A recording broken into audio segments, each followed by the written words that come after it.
নমস্কার। আজকে আমি কিছু ইনফরমেশন আপনাদের সঙ্গে শেয়ার করব।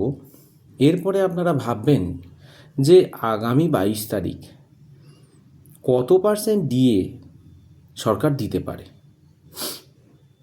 আমরা সবাই তো তীর্থের কাকের মতো বসে আছি না।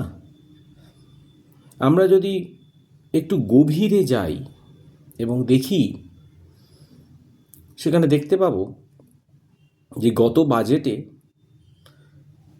স্যালারি এবং পেনশন বাবদ ইয়ারলি 90,000 কোটি টাকা লাগে। আমি রাউন্ড ফিগারে ধরছি, এর থেকে আরও বেশি লাগে, 99,000 ধরতে পারেন। মজার বিষয় হলো আমাদের রানিং ডিএ 42% বাকি, এবং 2009 থেকে 2019 পর্যন্ত বকেয়া ডিএ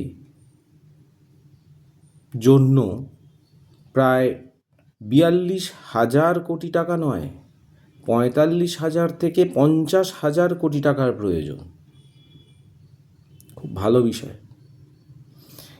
এবার আমরা যদি সরকারের রেভিনিউ ইয়ারলি দেখি, সেটা হচ্ছে ম্যাক্স টু ম্যাক্স 1,08,000 কোটি টাকা। এটা হচ্ছে সরকারের আয়। এরপরে যদি আমরা ওই 42% ডিএ যেটা পেন্ডিং এবং 45 থেকে 50,000 কোটি টাকা যেটা পেন্ডিং, সেগুলো যদি যোগ করি, সেটার পরিমাণ প্রায় 1,72,000 কোটি টাকা। সরকারের আয় কত? 1,08,000 কোটি থেকে 10,000 কোটি ধরতে পারি, অ্যাপ্রক্স। যাক, এরপরে 12 লক্ষ কর্মচারী নয়, টোটাল যদি পেনশনার এবং কর্মচারীর হিসেব করা হয়, সেটার পরিমাণ দাঁড়াচ্ছে প্রায় 17 লক্ষ।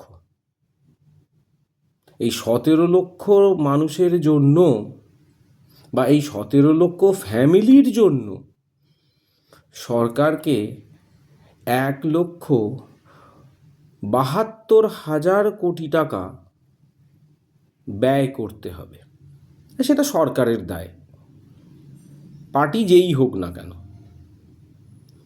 এইবারে ভেবে দেখুন যে আপনি বা আপনারা কত পার্সেন্ট রানিং ডিএ পেতে পারেন।